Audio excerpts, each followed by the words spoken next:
Hey guys, you guys all there? Yes. All right. Yes. All right. So let's talk more about genetics. 'Cause that's what the next exam is going to be, and also the lab today. So we left off at blood types, multiple alleles, right? So remember, when we're talking about the trait, we're talking about the genes. Forms of a gene are called alleles, right? So for flower color, purple and white, okay. For seed seed color, yellow and green, so forth. Did we do the blood types last week? Yes? Yes. Yes. Okay, right, so we did the blood types, and the plus minus is another trait as well, right? So now I'm going to talk about some other genetic concepts. Okay, so let's say I have some plants called snapdragons. Okay, so that's a type of plant. And let's say the trait I'm looking at is flower color. And let's say big R, the dominant allele, is red, and little r, the recessive allele, is white. Remember, dominant only has meaning in the presence of recessive, right? Doesn't mean it's dominant in the population. So if I do this cross, big R, that's the genotype. Remember, genotype is the genetic makeup, the letter code. Cross little r. What should I get? 100% red. Yeah, you should get 100% red, okay? But what happens when they actually do this cross in real life is they get this. Should be 100% red, they get 100% pink, sort of like a blend between the two traits. Okay, so this is an example of what they call incomplete dominance. Okay, red should be completely dominant over white, but it's not, right? It doesn't express itself fully. So what I'm going to do is I'm going to give you, this is a plant example. I'm going to give you a human example of this. Okay, so let's say you're looking at cholesterol. cholesterol. So cholesterol is a lipid, okay? And it's almost always complexed. So it's never found alone. It's always complex with a protein called the APO protein. Okay, the two together, they are known as a low density lipid lipoprotein, or LDL. Has anybody heard of LDL? Have you guys heard of LDLs when you do your blood test? Yeah. Okay, so LDL is sort of your bad cholesterol, right? So a lot of young people are having large numbers of LDLs. What does that mean if your LDL number is high? You have high cholesterol. And what does that lead to? Like So- thoughts and Yeah, well, let's say one of you come back with high LDL counts, right? Quite possible, right?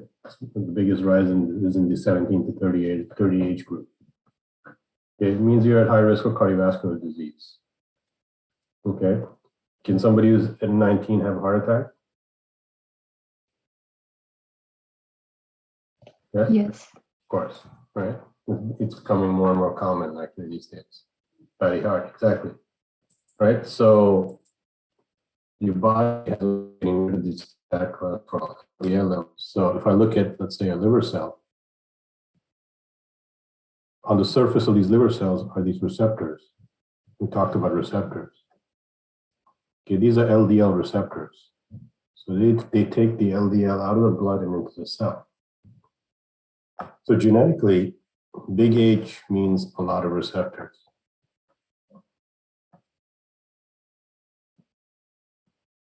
Little h means no receptors.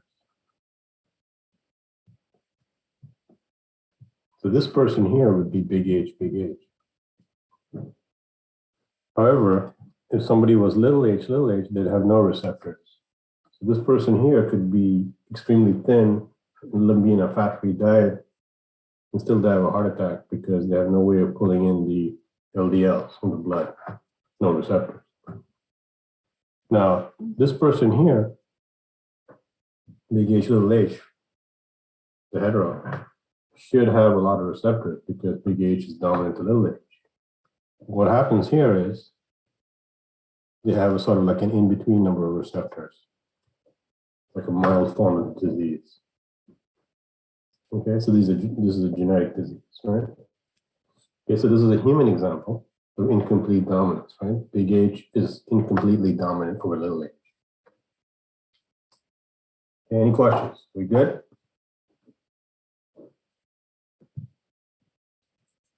Yes? Yes. Okay. All right, so that's another concept. Okay, another concept we're going to talk about is something called theotropy. And this is one usually defective gene having multiple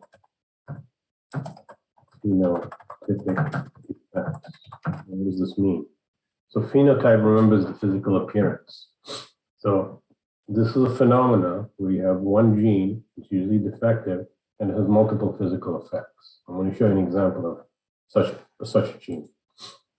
Okay, so if we look at normal red blood cells, they have normal hemoglobin in them.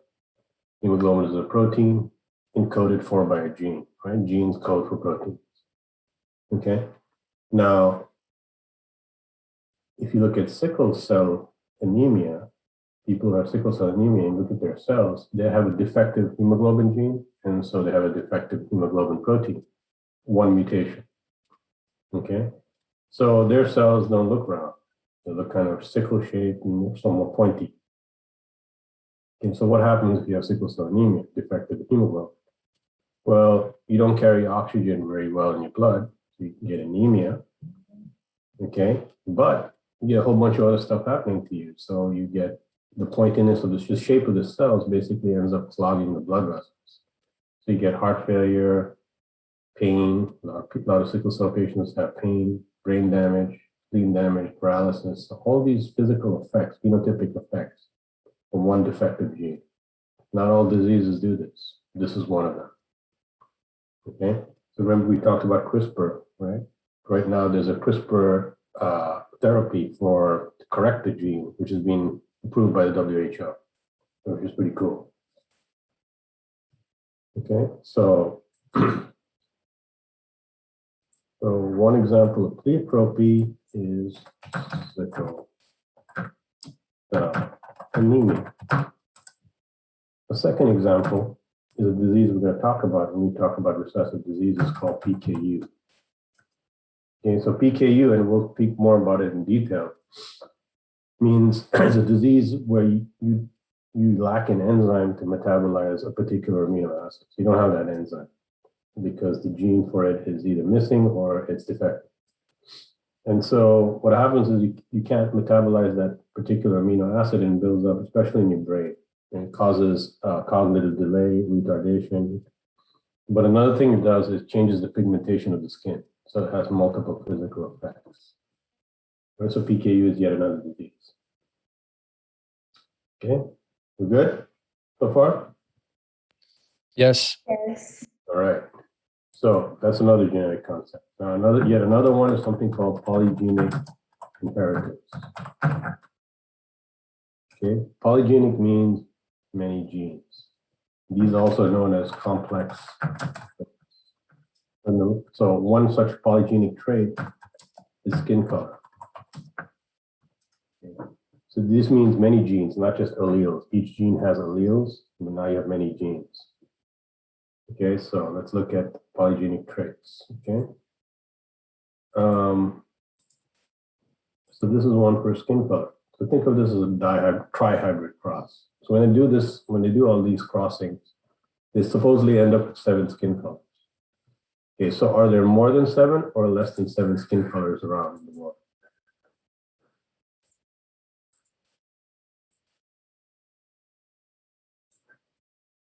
Which do you think? Are they more than 7 or less than 7? More. Okay, they're actually much more than 7, right? So something's missing here, right? And that's the effect of the environment.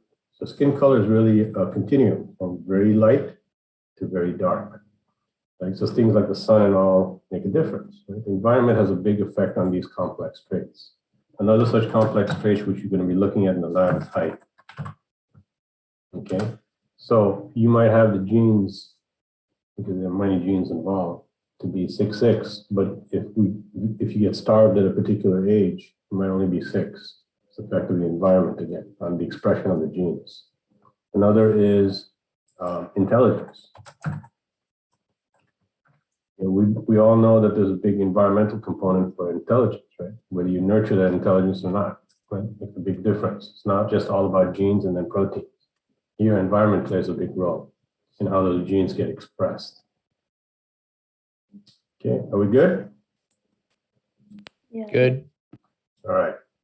So now what I want to talk about is I want to show you, we're gonna see this when we talk about human disease next. Something called a karyotype, which we saw in meiosis, right? So this is a layout of all the chromosomes. So what info can this tell you if I lay out all your chromosomes? They're male. Yeah, so it can tell you gender, right? Yeah. X, Y. It can tell you whether, also can tell you disease too. Let's say you have an extra 21. If you have an extra 21, what's that called? What syndrome is that? Down syndrome. Down syndrome. Very good, right? So you can tell stuff from this karyotype. Okay, but right now, I want you to pay attention to the X chromosome and the Y chromosome. These are the so-called sex chromosomes. What do you see as the difference between the two? Just eyeballing it. One is a lot more bigger than the other. Very good. Excellent, right? So the X is about 3 times the size of the Y. So what we're going to look at next are traits or genes that are sex-linked. They're on the X chromosome. Up to now, every single gene we've talked about are on these other chromosomes here. Now we're going to talk about genes that are specifically on the sex chromosomes. And they're going to be specifically on the X chromosome because the X is much larger than the Y. You have very few genes on the Y. Everything we're going to talk about is on the X chromosome. Okay, so one sex-linked trait we're going to see, okay, so these are sex-linked traits, is red-green color blindness.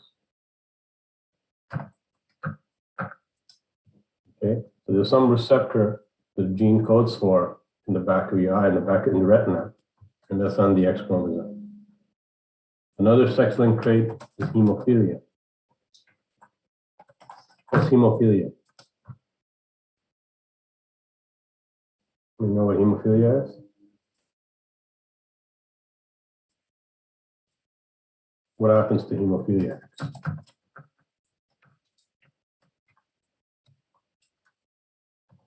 Okay, hemophilia is the person who has hemophilia is missing a particular clotting factor.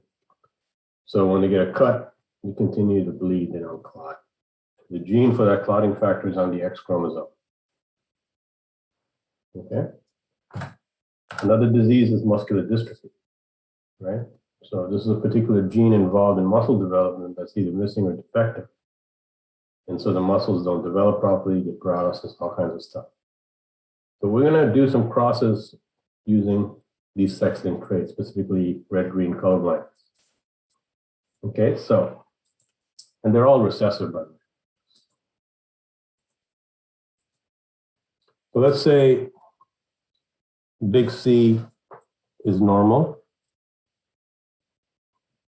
little c is colorblind.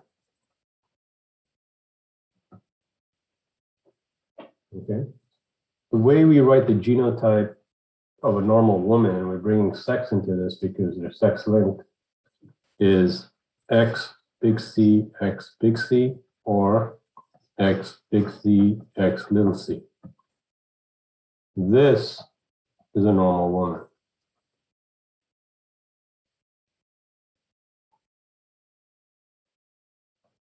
The way we write a normal man is X big C Y. Notice we don't write anything on the Y because the Y is a lot smaller than the X. Very few genes on the Y. So this is a normal man.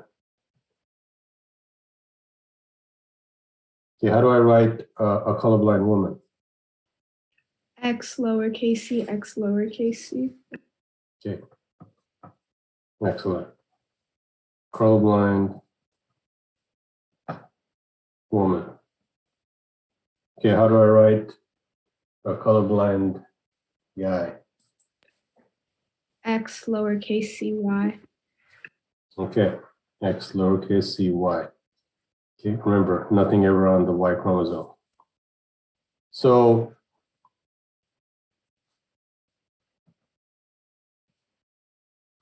just looking at these two here, why are there many more colorblind men? And the same applies to hemophilia as well as muscular dystrophy than women. So why are there many more colorblind We women? need only one recessive allele, not like two. Good, excellent, superb. Okay. Only one, they didn't need one copy of the recessive allele. Women need two. It's the same for hemophilia, same for muscular dystrophy. Okay, so let's do some crosses or a cross involving this. So let's say I take a woman who's normal, but she has a history of color blindness. How would I write her genotype? X capitals X X big C, X little c. So how come she's not X big C, X big C? because she has history. Okay, she has a history of color blindness. Okay, she marries a colorblind guy. What's his genotype? X lowercase cy. There you go. Okay, so let's do this cross. X big C, X little c, X little c, y. So what do I get in this first box? X big C, X little c. Okay, what's the phenotype here? Normal Normal what? eyesight. Or like, But normal what? What is this person? normal girl. Normal girl. Good. You gotta put the sex in because we're using sex-linked traits. Okay. And X big C, Y. Normal Normal. How about this? colorblind girl There you go. and colorblind boy. Okay, so 50-50, right? These are how you do sex-linked traits. Yeah, are we good? So for sex-linked traits, you can't just use the letter by itself. You have to use many X's and Y's in there. Right? It became a big deal. I mean, sex-linked. I mean, when you go for your driver's test, they give you a red-green colorblind test, right? Can't be colorblind, right? Sort of was brought to the forefront.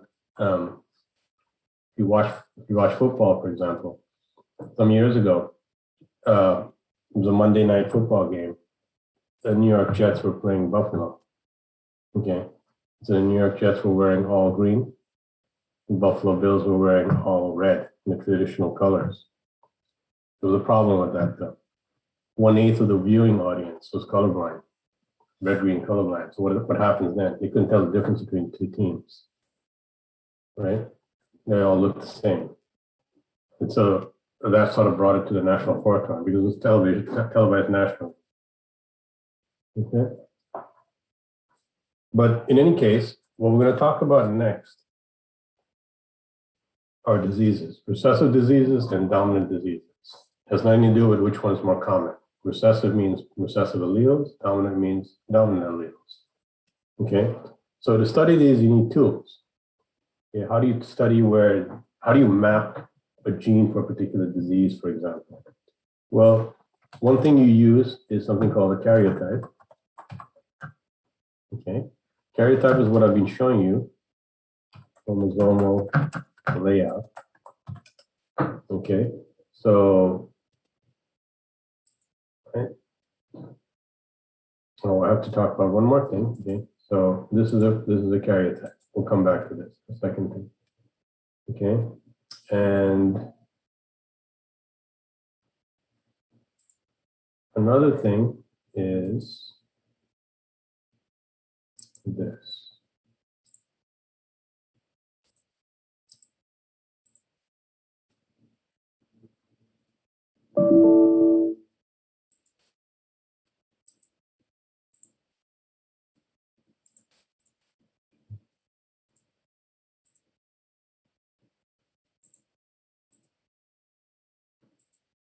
Another tool that people often use for disease mapping is this. So what is this? What does it look like to you? A family. Tree, right? This is called a pedigree. Pedigrees are not just a dog. Okay, pedigree is like a family tree. This is a pedigree of the royal families of Europe, right? So they're talking about hemophilia, which is, remember, a sex-linked trait. So Queen Victoria is a carrier female, so she's X big H, X little h. Prince Albert is normal, so he's big X big H Y. So what do? They sort of these guys sort of interbred with each other, so they spread it throughout the royal houses of Europe, right? So England here, right? Germany here, Russia here, Spain over here, right?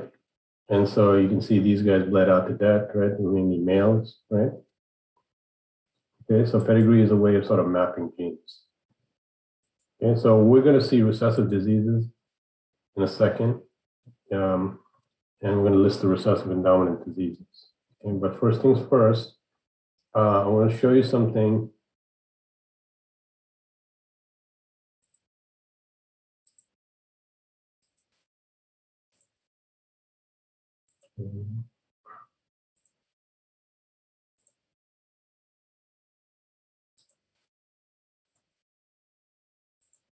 We're going to do another kind of dihybrid cross first. So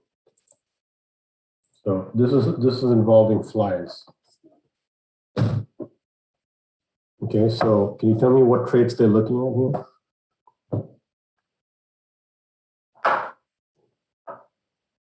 The wings, whether they're long or vestigial. So yeah, vestigial just means short. Okay, and what else are they looking at? Color. Okay, color of the body. Okay, so which one is dominant?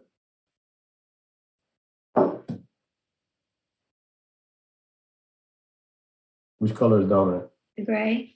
Gray is dominant over black, and long wings are dominant over vestigial, which just means short. Okay, so let's do this cross. Okay, big G, big L, little L, cross little G, little L, little L. All right. So big G, big L, little L, cross little G, little L, little L. So what are the two trait combos here? What can this exercise be for this fly?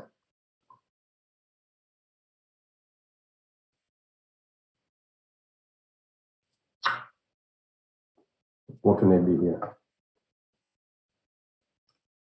It's like a dihybrid cross. Remember, you need to do this on the quiz next week as well as the exam.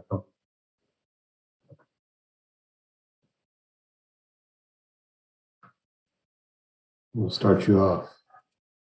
Keep going.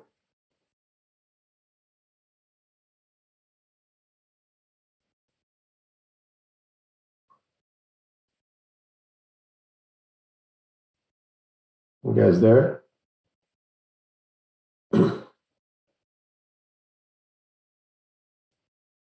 Hello? You guys there? Yes, you can also do little g and little y. Sorry, little g and little l.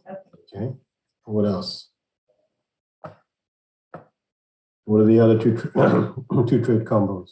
Little G, big L. Okay. What else?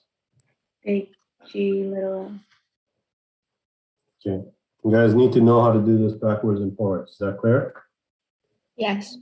Okay. Because this will be on your next exam. You're going to have crosses instead of S's. You need to know that. How about for this fly? Little G, little L. All right. We'll just exclude one of them because the other one's the same. So here we get big G, big L, little L. What's the phenotype of this fly? Gray and long wings. Okay, what is fly? Gray and short wings. Black and long wings. Black and short wings. Awesome. Okay, so basically 25% of each kind of fly, right? Gray long, gray short, black long, black short. Okay, which means if you had like 2,000 flies, you'd get 500 of each, right? And this can only happen if you have something like this, independent assortment. So we talked about independent assortment, Mendel's second law for dihybrid crosses, right?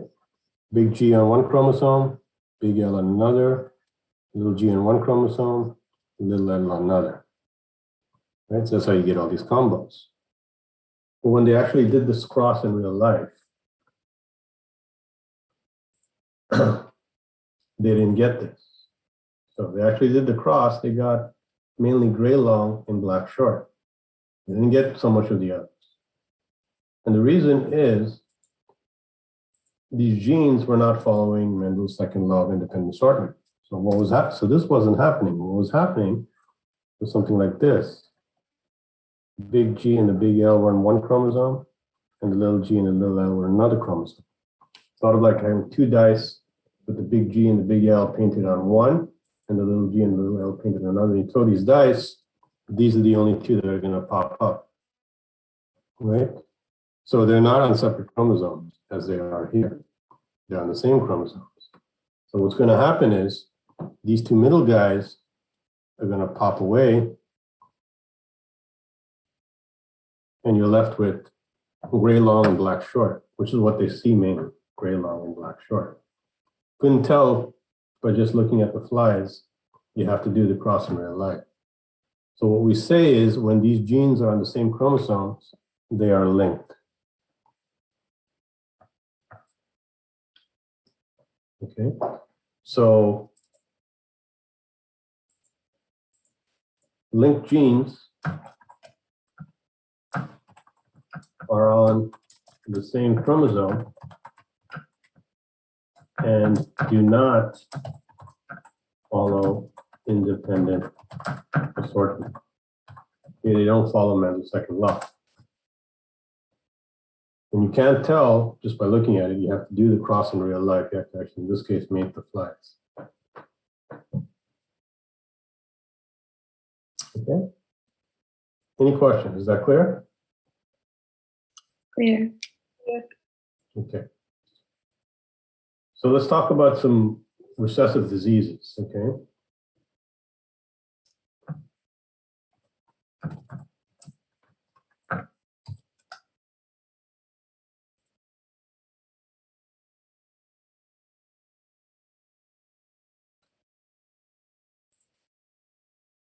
All right, so let me talk about some dominant diseases. Recessive diseases. They're much more common than the dominant ones. Okay, so one recessive disease is albinism.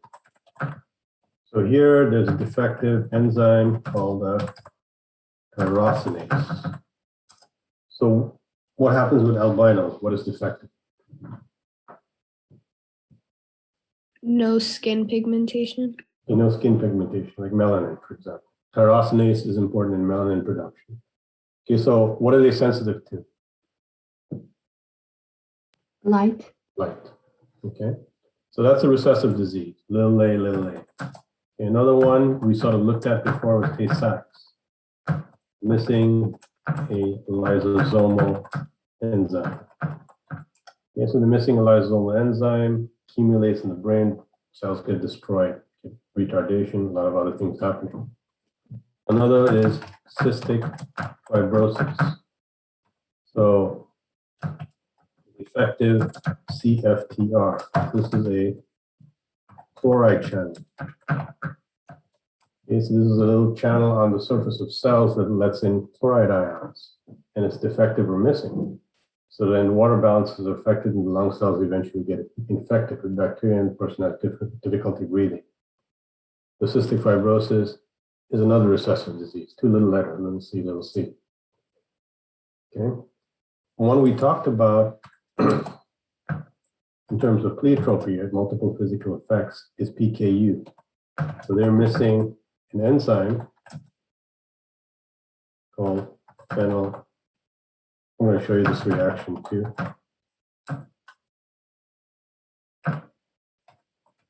Hydroxylase. Okay, so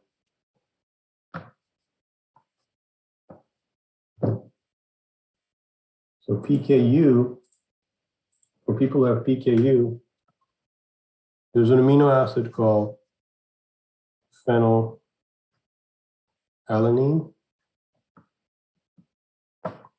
Okay, so this is an amino acid. It's converted to another amino acid called tyrosine. Okay. And the enzyme is phenylalanine hydroxylase. So people who have PKU are defective in this enzyme. And this tyrosine is later converted to dopamine. Okay, dopamine is an important, as we'll see later, brain neurotransmitter. So what happens is people who have PKU, they don't have this enzyme, so they can't convert this to this and then this to this. So you have the mental and cognitive delays. So this builds up. So what's often done is they give the kid a diet that's not rich in phenylalanine because there's too much of this. So that involves no dairy, no meats, a lot of different things. Okay, so the test that's often used to diagnose this is called the Guthrie-Hill prick. Okay. So they take the kid's heel and they prick it, take some blood samples and do the PKU test. Okay, so it's another recessive disease. The gene for this enzyme, the recessive gene, the mutated gene is recessive and so forth. Okay. Another disease is something called spinal atrophy. The gene is called SMN gene. Okay, does anybody know what atrophy means? What does atrophy mean? Sorry? So atrophy means to waste away. Okay. This tends to affect infants a lot. It's the #1 genetic cause of infant death. Right. So muscle is wasting away. That's atrophy. It's also sometimes called floppy baby syndrome. Right. So basically the breathing muscles don't work and the infant suffocates. Right. You get paralysis all over the place. Right. So it's the #1 leading cause, genetic cause of infant death. Okay. Another disease is Proteus syndrome. Okay, and this is the AKT kinase. Okay, so this leads to abnormal muscle and bone growth. Has anybody heard of the elephant man? Yes. Okay, so the elephant man was an individual who had Proteus syndrome. He had other diseases too in 19th century England. And so, he's kind of like heavily deformed. So this is the elephant man, Joseph Merrick, very bright individual. And so there was a 1980 movie made about him.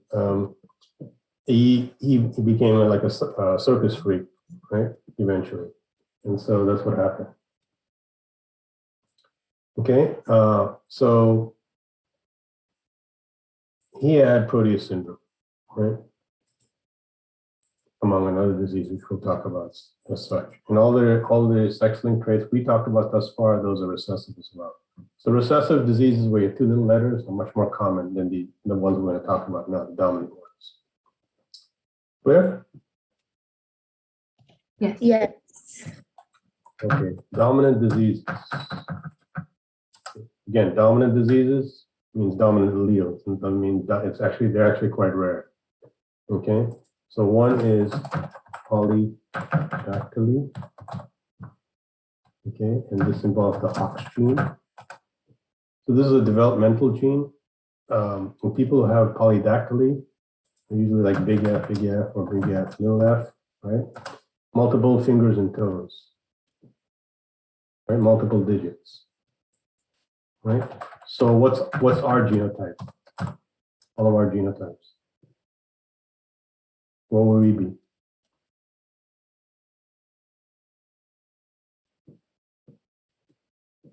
Lowercase f, all like lowercase f, lowercase. Okay, so we'd all be little f, little f. 99% of the population is recessive for this trait. Okay, so polydactyly, something wrong in the developmental genes, so they have multiple fingers and toes, right? Okay, that's one such disease. Okay, another dominant one is something called achondroplasia.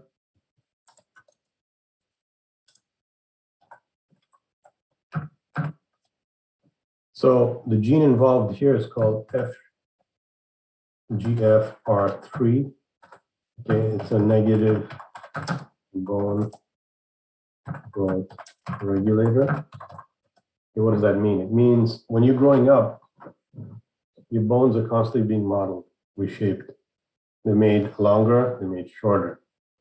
Okay, this particular protein shortens your bones. Okay, so a person who has this disease is either big A, or big A, little a, the dominant allele. And so they're going to have an excess of this negative bone growth regulator. So how are they going to appear? Yes?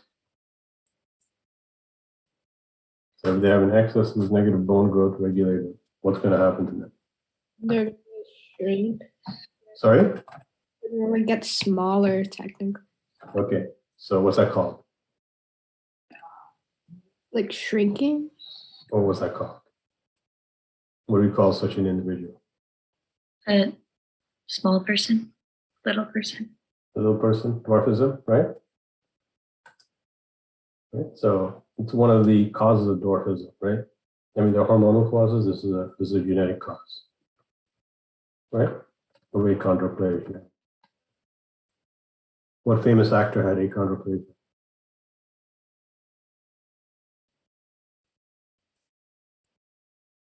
Remember him? Right? Exactly. Peter Dinklage, right? Game of Thrones. Okay. So another dominant trait.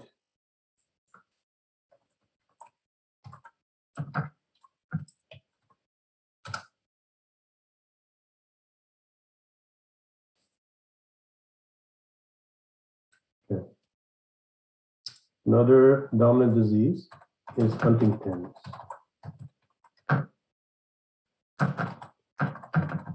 And the protein here is huntingtin.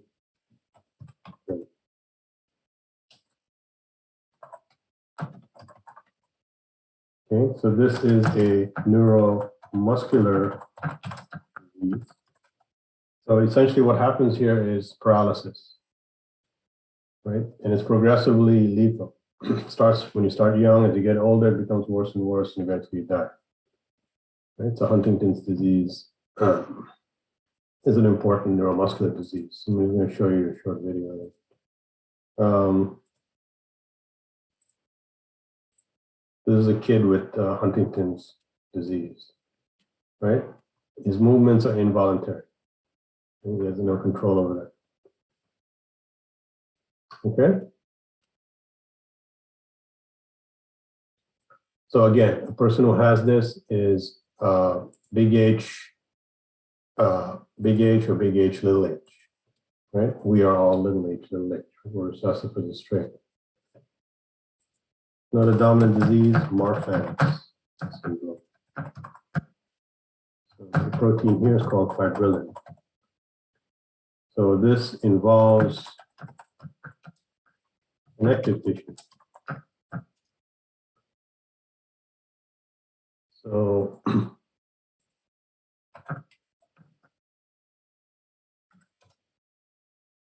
you some images of Marfan's. Okay, so people who have Marfan syndrome have sort of elongated fingers and feet and stuff like that, right? And arms. They have problems with connective tissue. What happens to them and what they often die of is, if you remember, blood vessels have to expand, right? Because blood's going through them. So they have a lot of connective tissue. So what happens with this is you have a defective protein, fibrillin, and sometimes the blood vessel rips, especially the aorta, right? So people have Marfan syndrome, and this is Marfan syndrome, right? Elongated limbs and stuff. And it's all because of that protein fibrillin. Okay, another one is called neurofibromatosis, F1. Okay, and the elephant man, Joseph Merrick, also had this disease.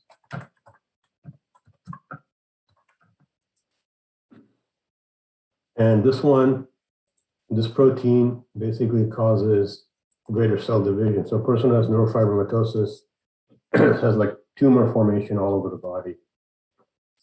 Okay, so this is an example. This is what neurofibromatosis looks like. Right? You have massive tumor formation all over the body because you have too much of this NF1 protein. Okay. And one last one is something called X-linked hypophosphatemia.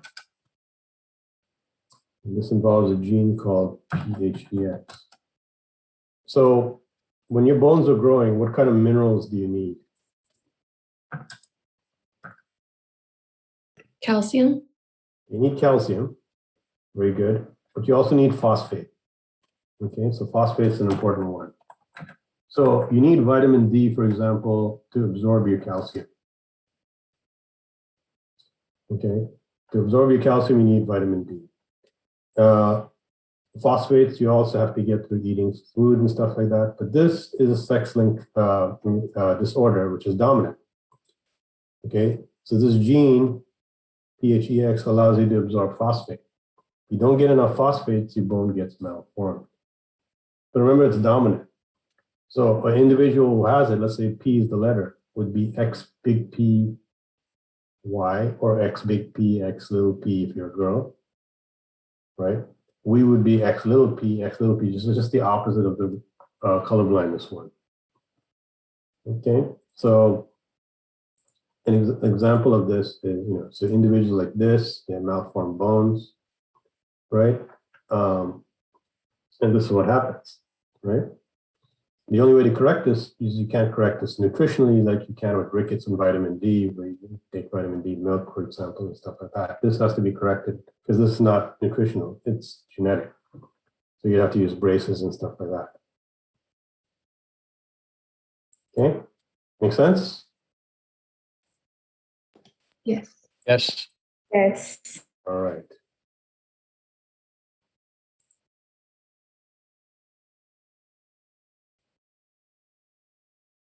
Okay. So these are some of the dominant diseases, and you look at them, we'll see some of them in the lab as well. Okay, any questions? That's fine. Okay, I'm going to show you what we're going to start talking about, especially next week.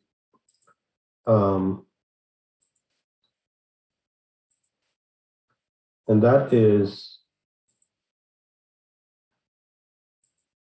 chromosomal disorders. Okay, so remember, a chromosome is a long stretch of DNA, many genes involved, thousands of genes. The way we pack it inside the nucleus is we wrap it around some proteins and pack it up. So this is a chromosome. So if something happens to this chromosome, you're not going to affect just one gene usually, you're going to affect many genes, right? This is like thousands of nucleotides long. Okay, so what I'm going to talk about next are these so-called chromosomal disorders. Okay, so one, I'm going to start it off and we'll finish it next week. One such disorder is a deletion. Let's say this is a chromosome. A piece of the chromosome goes missing. So let's say this is the chromosome, let's say this part is gone. This might be one gene, but usually hundreds of genes. And that's going to cause problems, right? And these are spontaneous. What that means is you don't come born with these. This could happen to you and me, okay? It could happen at birth, right? So these are spontaneous disorders of the chromosome, okay? So I'm going to show you, I'm going to label these chromosomal disorders. Okay, and the first one is a deletion. I'm going to show you a particular one. Okay, so this is a karyotype, the layout of all the chromosomes. What do you notice about chromosome pair 5?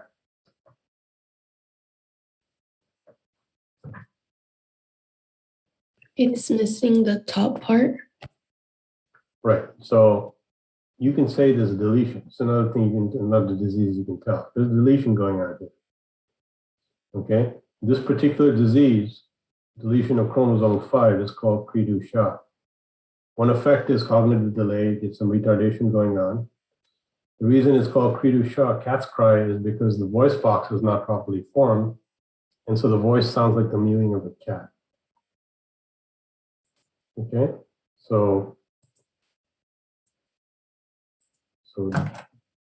Cri-du-Chat,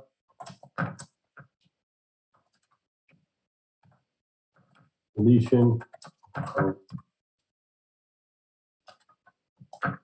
chromosome 5. You can have other diseases, for example, Williams syndrome. This is a deletion of chromosome 7. So in Williams syndrome, similar effects, you have cognitive delay. But these children are very sort of social, very friendly, gregarious. It's like the reverse of autism in a way, right? But in both cases, you're missing a piece of the chromosome, which may involve hundreds of genes. Okay, so the next time we're going to talk about the other three disorders, chromosomal disorders, and we're going to talk things about Down syndrome and stuff like that. And then we'll start moving into other information. Any questions? We're good? Yes, no? All good. Yeah. All right, so make sure you take the quiz, 11, the reproduction quiz. Make sure you know your diseases also, and specifically, not just bacterial or viral, sexually transmitted diseases. And we'll meet back here at 12 and talk a little bit about genetics, what we can do in the lab. It's mainly problem solving. Thank you, Professor. All right, So much. Thank you. Thank you. we'll see you at 12.